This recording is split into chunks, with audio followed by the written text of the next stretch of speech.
I'm one of the technicians here at the behavior clinic, and we're going to be talking about storm and noise phobias.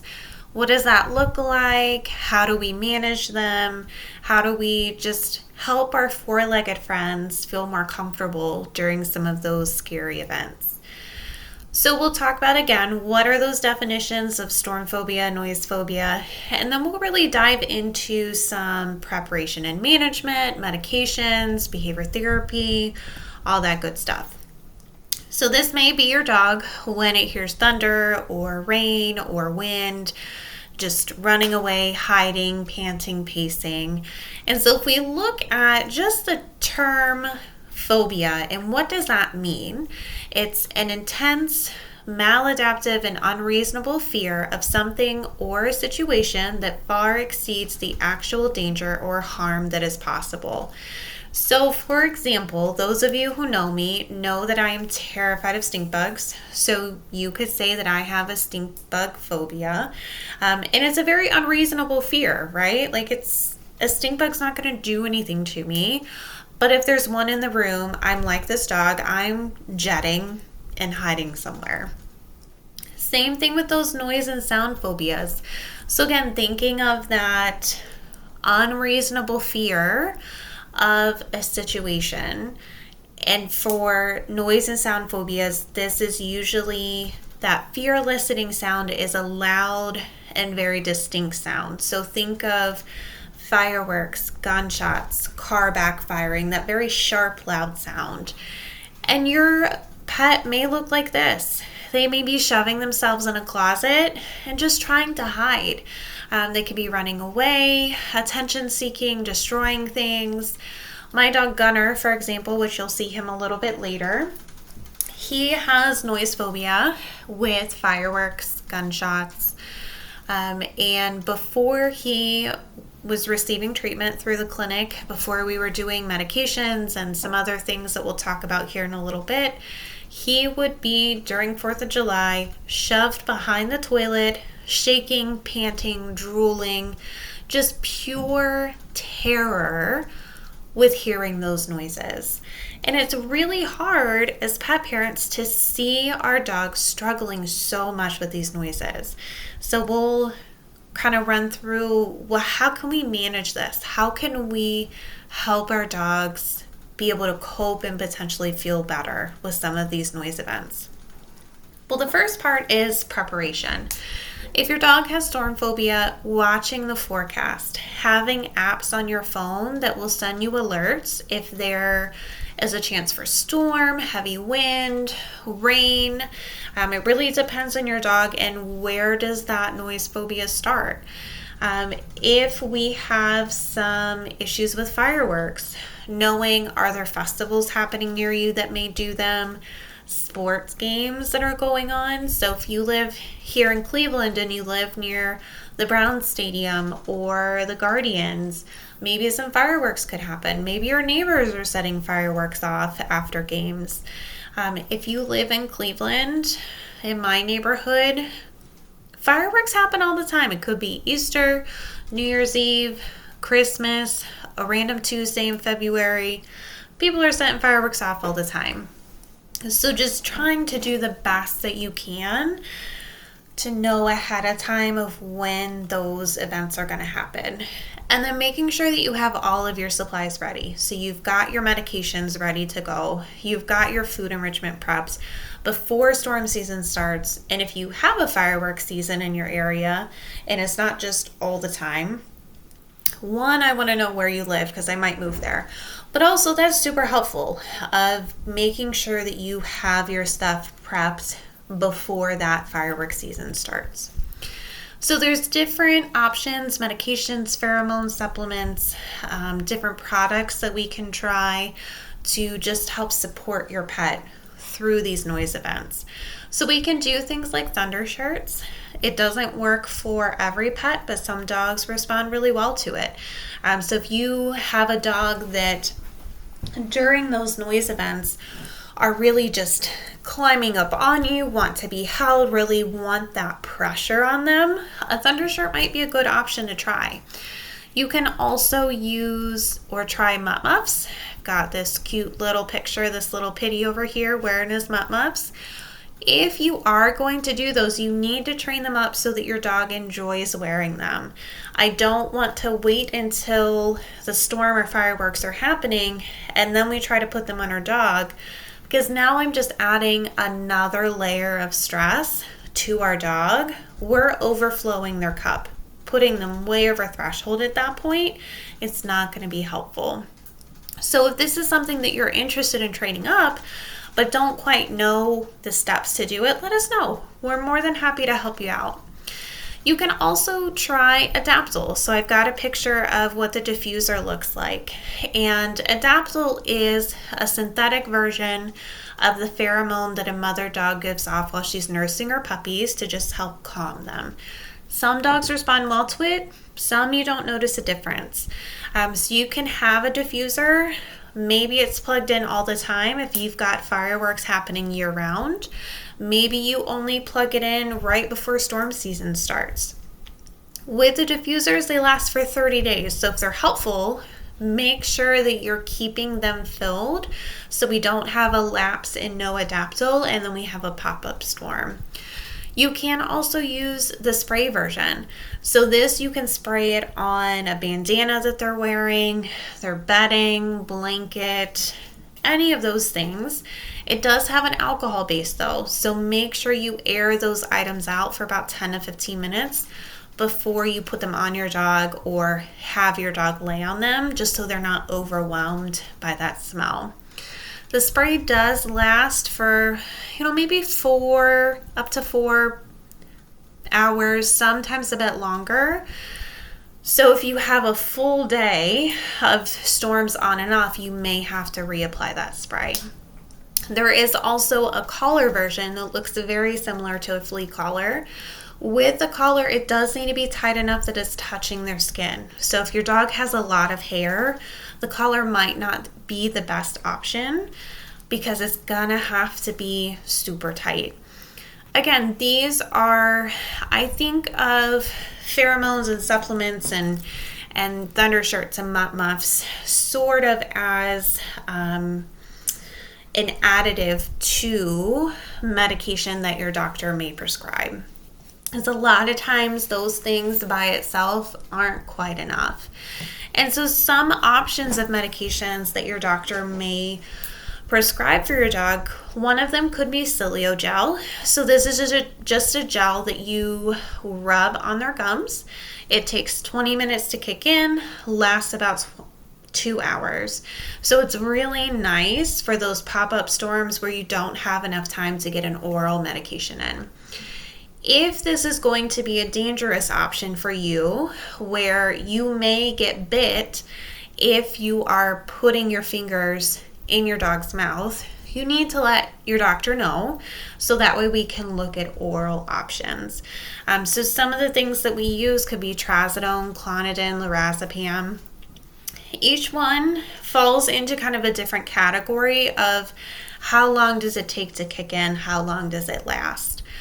When we're doing medications for noise events, we always recommend that you do a trial of that medication before the noise event happens.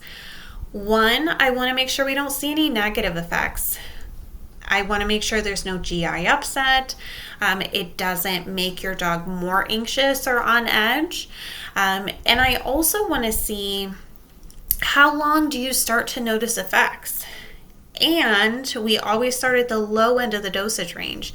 So your dog may be a 1 beer kind of guy where they just need the low dose and they're good. They're nice and relaxed and calm.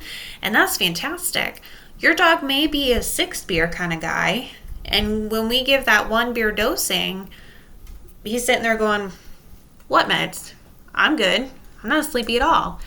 And then you let us know at the clinic. We give you the next dose to try until we find something where your dog's feeling pretty relaxed and calm. And we want to make sure when we are actually using the medication for a noise event, give it in enough time for it to kick in before that noise event starts. So again, those pop-up storms can be hard, which is why we want to do our best to watch the forecast. If we're going and hitting like 40% or higher chance of storms, maybe we just go ahead and preemptively medicate so that it's in our dog's system. If a storm doesn't happen, well, they got to take a nice nap, and that's okay, because these medications are also in the system, out of the system, which is really nice. So the next part of managing these phobias is having a noise party. And it's exactly what it sounds like. I want your dog to be having a blast when these noise events happen. And there's a few things that we have to do to make this work. So one, I want to pick a safe place in the house. This, again, we're letting our dog choose that safe place. This could be, for some dogs, it doesn't matter where in the house as long as they're with a person. This could be in a closet, in a bedroom, in a bathroom, wherever your dog tends to gravitate towards during those noise events. Let's make that the noise party area. In that area, if there are windows, I want to close the curtains, draw the blinds, so we can block out any lightning that's happening, especially if it's late at night. Some of that flashing light can be a trigger. I also want to have something as a sound buffer, and I usually do a couple layers. So I'll do maybe the TV, or I've got music on, or if I'm hanging out with my dog in that room, maybe I have a podcast or an audiobook going. And then I also have white noise as kind of a steady buffer, as well as that second layer. Because especially when you're watching TV or music or that audiobook or podcast, the sound kind of ebbs and flows, so it's not a constant. So having that white noise there can be really helpful. And then we'll have food enrichment as well, which we'll talk about that in a little bit on what that looks like. The other thing with noise parties, I want to make sure you guys are practicing them at times when there aren't noises present. I don't want your dog to start going, oh, well, when we go into the guest bedroom with my lick mat and the white noise is on, that means something's happening that's going to stress me out. I just want your dog to go, woohoo, I'm having some food in here. This is amazing. My mom's sitting here with me. My dad's sitting here with me. This is great. We're just going to practice it at random times so they start to have just an amazing experience in that room. So now we're going to watch this little segment on food enrichment, and we'll kind of talk about what to use, how to use it, how to prep, all of that fun stuff. Hi guys. All right, so we are going to cover the food enrichment portion of noise parties. And I have my little four-legged helper here, and we're going to talk about how to figure out what sort of food enrichment to prep for your specific dog. So first thing that I want to go over, if your dog has any resource guarding, so that could be while they're eating, or maybe they're finished eating but they still guard whatever the food was in, we want to think about a different way to do our food enrichment. And I like to think about doing fully edible items. So this can be taking a waffle cone, a hard taco shell, smearing it with something tasty, maybe fill it with some canned food and add some kibble, pop it in the freezer. You can also take a tortilla, smear it with something, roll it up really tight, wrap that in some foil or saran wrap and freeze it, so they have something to gnaw. And I'm really thinking of things that your dog can eat and fully consume, and then making sure when they're eating those items, other pets in the house, kids, adults, we're leaving them alone so we don't cause any issues with aggression. And the other thing we want to think about is your dog a chewer? Will they chew up any food puzzle item that you give them? So some dogs will destroy a lick mat, some dogs will destroy bowls, plates, all of those fun things. So just keep that in mind of making sure that you are supervising your pet when they have these items, especially if it's for the first time. So I've got some different options here that we'll kind of go through things that that we could potentially use. Apparently I'm just boring him back there. He's ready for the food portion, I guess.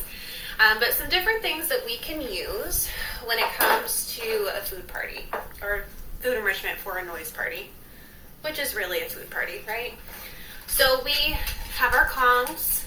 These are fantastic. One thing you want to keep in mind is if we do a Kong, great. I want an easy option to go with it. So maybe we take a plate and smear it with something tasty. Because sometimes when our dogs are stressed, it's hard for them to hold this Kong down, work on it, lick it. Yeah, it's empty right now. So I like to give them an easy option, maybe to start with. If they can do the easy option, move to the hard, fantastic. So we just kind of have to give them a few options there. You could also, same thing as the plate, take a bowl, smear it. So I'll kind of show you what that looks like. Muffin tins are fantastic too. So you don't have to go out and buy all the food puzzles and all of that. You can if you want to, but you don't have to. Use some things around the house. Take a muffin tin. Again, I'll kind of show you how I smear those. You could even flip it over. Use the back too. Some of those, like slow feeders, I feed Gunner in this. This is how he eats his meals because he doesn't chew his food. But with these spikes, I can smear those too. Smear it, pop it in the freezer. And then of course you've got your general licky mat. They come in all shapes and sizes. Again, if your dog is going to chew things up, I know it's empty right now.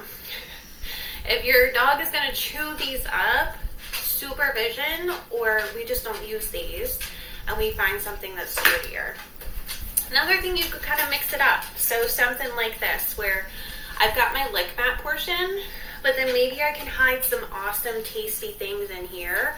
I wouldn't really do lickables unless you're going to throw it in the washer. But just another option for our pets to have during those noise parties. So we've talked about different things that we can put the food on. The other part of food enrichment is, what food do I use? And the number one thing that I want you to think about is, what does my dog absolutely love? I have some clients tell me, oh, my dog didn't eat the food enrichment I offered. And the first thing I ask is, well, what did you use? Tell me what sort of food you used. And I'll get answers that range from, oh, I did plain yogurt, mashed up sweet potatoes, applesauce, some veggie, baby food, which are all nice, healthy, low-calorie options, but sometimes our dogs aren't the biggest fan of them. And when we think about food for a noise party, we want to think about something that our dog finds absolutely amazing. Because this is already a stressful situation for them, they may not, if they can normally eat sweet potatoes when everything's great and it's kind of so-so, they may not be able to eat those sweet potatoes when they're really stressed. I wish I had that problem. I'm a stress eater, so I'm eating everything. But some of these guys, they can't eat anything when they're stressed, and that's one way that we gauge their stress level.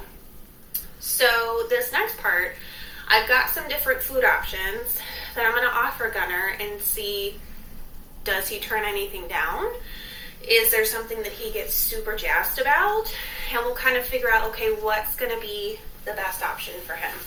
This is going to be his favorite part. He's a beagle. He loves food. So there may also be screaming. So the first thing we're going to, excuse you, let me get it first. First thing we're going to try is, I know, look at that tail. He's so excited. So this is amazing. My parents never feed me, is what he's trying to tell you. So I have some apple and sweet potato baby food. So again, great low-calorie, healthy option. Excuse you, I gotta get it open. So we'll see. Hey, you want to try it? Excuse you. We'll see if he likes it.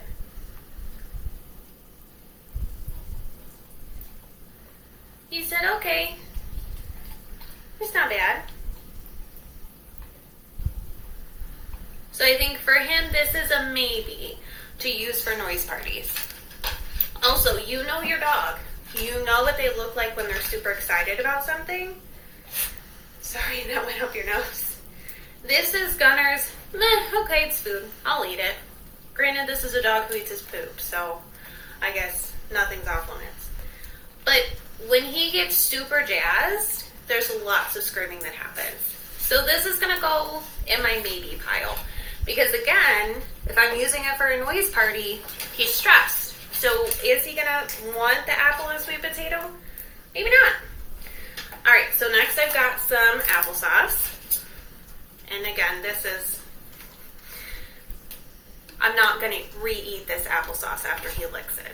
I feel like I just need to put that disclaimer in here. You want to try it?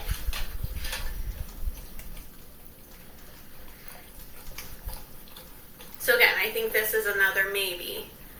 Like, Tail's kind of going a little bit, but he's not over the moon about it. So could I use this for maybe a training session or something non-stressful? Sure. Put it in a Kong for some other time? Sure. Alright, so next I'm going to do some peanut butter. I know this is the best day ever, isn't it?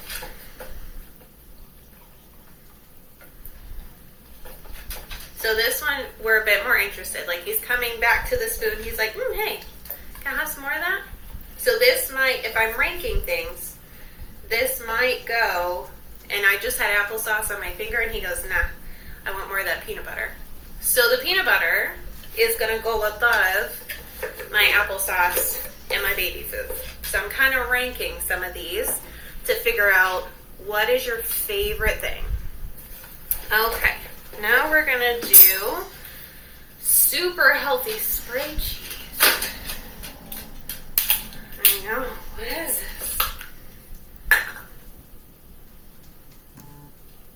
Here. On my finger.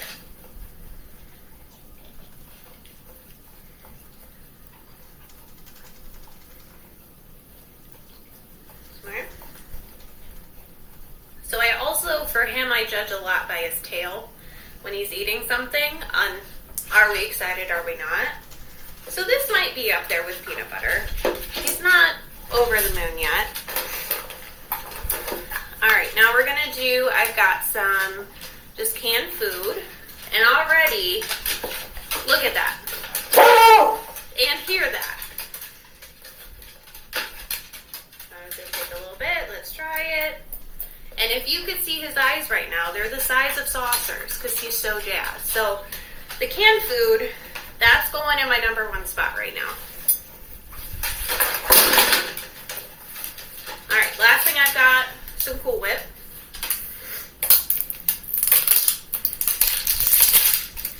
To be fair, he also knows the sound of Cool Whip opening, so he's already getting excited. Because whenever I use something with Cool Whip, he gets to have the rest of what's in the container. Hey, you want to try it? Look at that tail. So right now, I think Cool Whip and canned food are at the top of my list. You also spilled it all over. Here. So this is what I want you to do with your pet. If you're not sure what to use for food enrichment for noise parties, grab some things, try them out, and rate them. Okay, I'll give you a little bit more. You're so excited. Okay, so we've got our food. We know we're going to use canned food and Cool Whip. Delicious combination.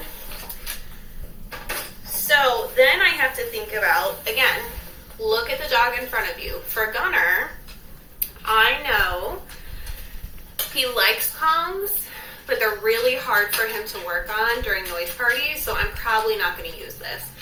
But if you're using a Kong, go ahead, shove it full.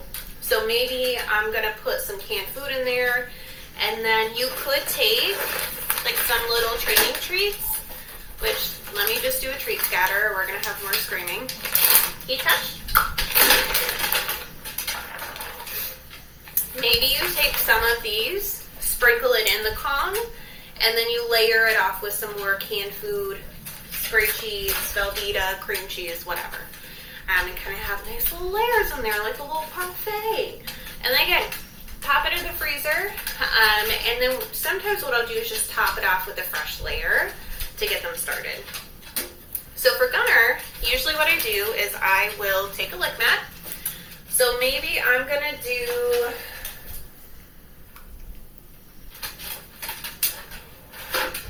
some Cool Whip and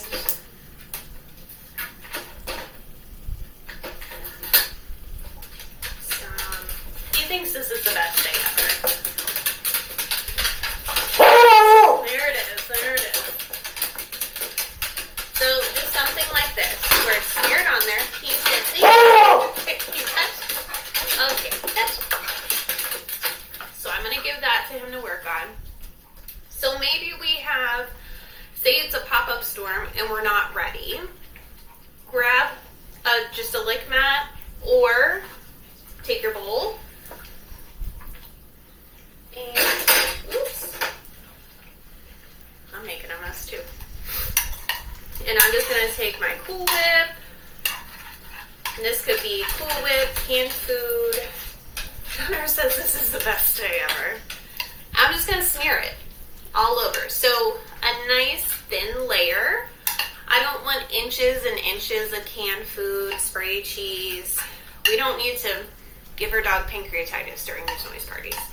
So again, thinking about fat content, maybe we need to have some higher fat options just to get them going, but see if we can tone it down a bit. Like I don't want to use half a jar of peanut butter. That's a lot.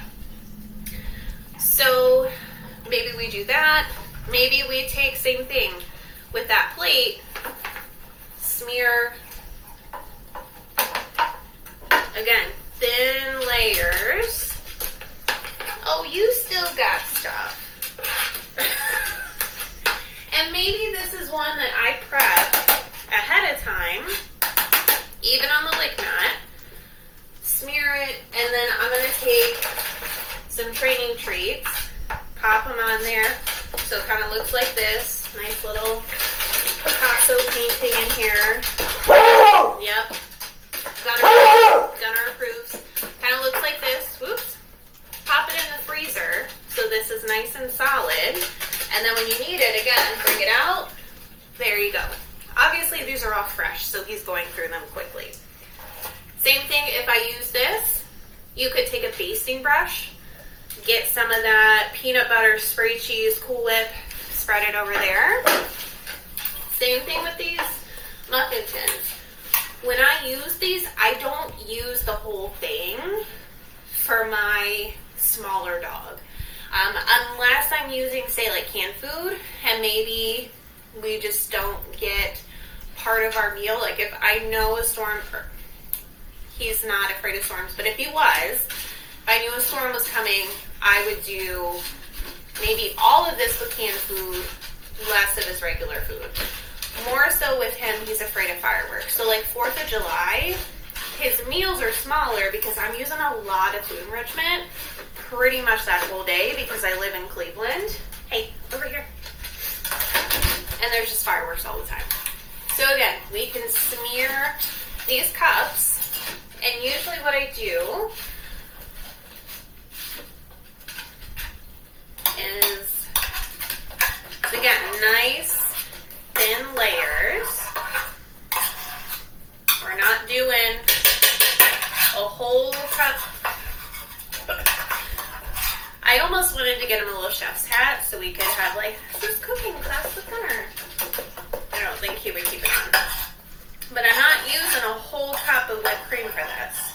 So I'm just smearing it like so. Yeah, okay, you can lick it. Smearing it, popping it in the freezer. Another thing that you can do with this, so maybe you've smeared it, and then I take, okay, here you go.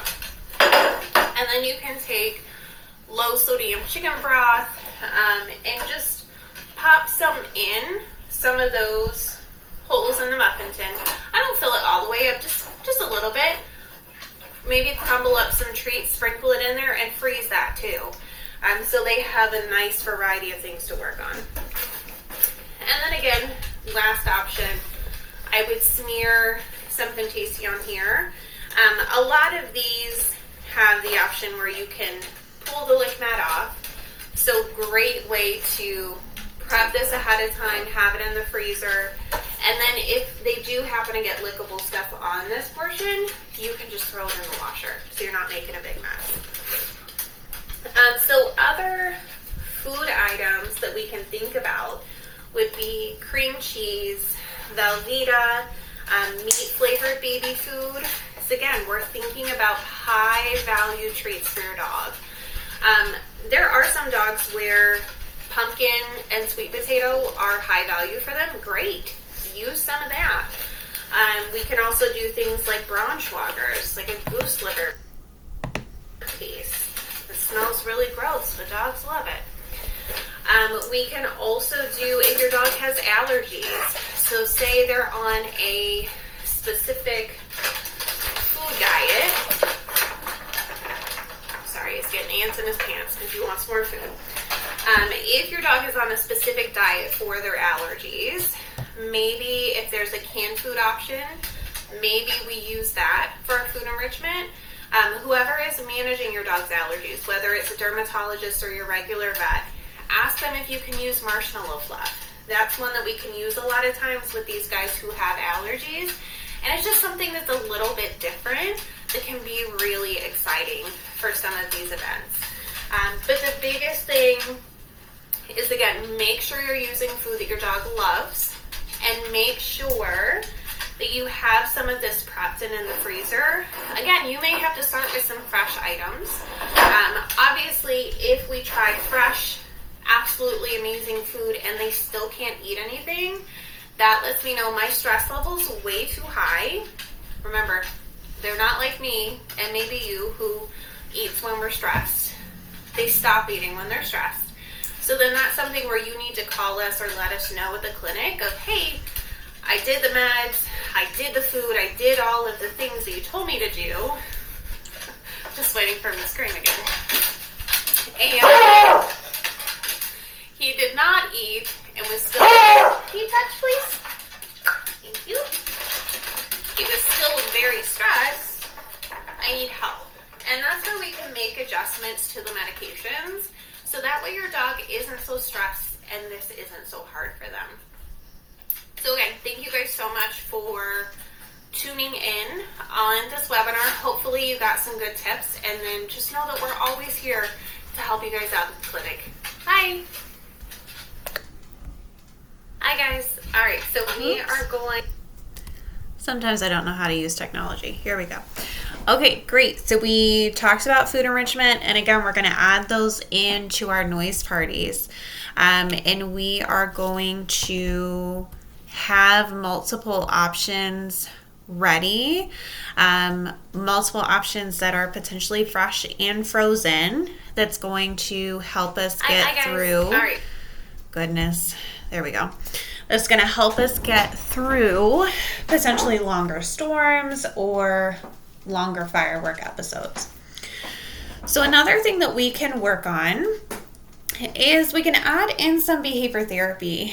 And this is really just helping our dogs start to feel better emotionally about these situations. Now, it would be lovely if our dogs could just read a book, learn that storms and fireworks really aren't that bad, and we could all just move on with our lives. That would be great. And then our dogs wouldn't be so stressed. Unfortunately, they can't do that. So we can add in what's called desensitization and counter conditioning. So to break that down for you, desensitization is where we're going to expose them to the sound of fireworks, thunder, rain, wind at a level that is low intensity. And so we can usually do this if we have a CD, if you have a CD player. Some people may not know what a CD player is. But if you have a CD player, you can use a CD. Or a lot of people just go on YouTube and pull up videos. And typically what I say is turn the volume all the way down and just go up one click. We're just one click from 0. And we're going to work our way up. So finding that level where our dog can hear the sound, but we're not showing signs of fear. So we're not doing our panting, pacing, running away, destroying things, attention seeking, all of that stuff. Same thing with, whether it's fireworks or thunder, any of those things starting at that low intensity. And then the counter conditioning part is where we're going to pair each sound with a treat. And we use clicker training here at the clinic. So essentially using that click, whether we have an actual clicker or using a tongue click, making that sound. When they hear the sound, I'm clicking, I'm following with a treat. Same thing with what we talked about in the food enrichment, where we may need high value, amazing food. When you're working on this, you may need to up your ante a little bit and use some higher value treats. Now, if your dog cannot eat anything when we're doing this behavior therapy, one, I would try to decrease your volume. Maybe we started too high. You may want to also increase your distance from your dog. So if we're sitting right next to our dog, we have the volume up to 1, and as soon as your dog hears it, they start panicking. Okay, let's try to increase our distance, but we may not be able to do behavior therapy at that point if our dog is panicking at just the slightest sound. You may need to talk to us and we can have a further conversation on how to help your pet out. Because if we're already going way over threshold and we can't lower our intensity any further, we need some additional help, which is usually with the support of medications. So again, having those high and low value traits available. And over time, so as we're playing these sounds, I'm clicking and treating for my dog, listening to them. I'm also watching the body language. So if my dog's able to just lay there, relaxed body language, I'm not getting stressed. We don't see panting. My ears aren't pinned back. I don't have whale eye going on or side eye, lip licking, yawning, shaking, shake-offs. If I don't see any of those, okay, I'm going to go up to 2 clicks above 0. Work a little bit more and kind of gradually increase that volume over time. Or maybe I'm gradually decreasing the distance over time if I have to start with my phone clear across the room. If we are doing this behavior therapy, noise parties become even more important. Noise parties are already very important themselves, but as we're working on the therapy, we want to try to limit the amount of times that our dog is practicing that fearful behavior in those noise events, because that just really reinforces and confirms this is a scary thing. So being able to use our prevention and management and go, oh my gosh, we're having this amazing noise party. When it happens, we don't need to be so stressed. That's going to complement our behavior therapy as well. And these are things that we are more than happy to help you out with, whether it's in person or virtual. We can even do short 15-minute sessions to just go, okay, you have the video with me pulled up on your computer, pull out your phone, and we're going to do some therapy work with your dog. So just know that those are always options. Now, these are some, okay, I get the general premise of what to do if I'm home and I know a storm is coming or I know fireworks are coming. I do my meds, I do my noise party, I do my food enrichment. But what do I do if I have these extra scenarios happen? So one of them is, what if I'm not home, say I'm at work, and I know it's going to storm, and my dog is going to rip my house apart? What do I do? So we have a couple options. If your dog needs a person to be there, and that helps them at least not destroy things. Could you have somebody come and stay with your dog, whether that's family member, friend, rover sitter? If it's somebody who can come in enough time to give your dog meds, that's even more helpful. If you say, hey, it's supposed to storm at 4, can you get to my house at 2, give my dog his meds, and then just hang out with them, kind of give them a list of, here's what I need you to do when it starts to storm, or right before it starts to storm. Another question is, what if there's a pop-up storm and I don't get my meds in on time? Which happens. And so we're still going to do our noise party. We're still going to offer our food enrichment. We could, if we know that looking at the radar, gosh, this is going to be a really, long storm we've got, or multiple storms coming through, go ahead and still give the meds to see can we get something from it.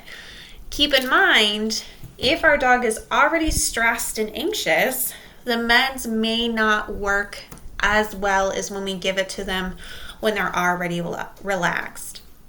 So just know you could see some differences there. But if you find that you're really struggling with getting the medication in 2 hours before the storm, let us know. If we're the ones that have prescribed the medication, let us know so we can run through some other options that might fit a bit better with your lifestyle. So say my dog's afraid of fireworks. What if we're out in the backyard or we're out on a walk and somebody just starts letting fireworks off? What do I do? Well, if we're out in the backyard, we're going to come inside. Maybe we need to come inside and grab a lick mat from the freezer and go to our safe place, kind of hang out there for a little bit, because it could just be a one and done. Or maybe I'm going to set off 2 or 3 and then I'm done. So maybe we don't need to stay in that safe place with our noise party for super long, but maybe we just need to go in there and hang out a bit. If we're on a walk and some fireworks go off and your dog starts to pull towards home, that's okay. We're going home. Let them go home. Don't force them to stay outside or continue that walk when they're stressed. We also want to make sure that we have good equipment when we're out on walks. So whether if we're using a harness, making sure that it's fit properly.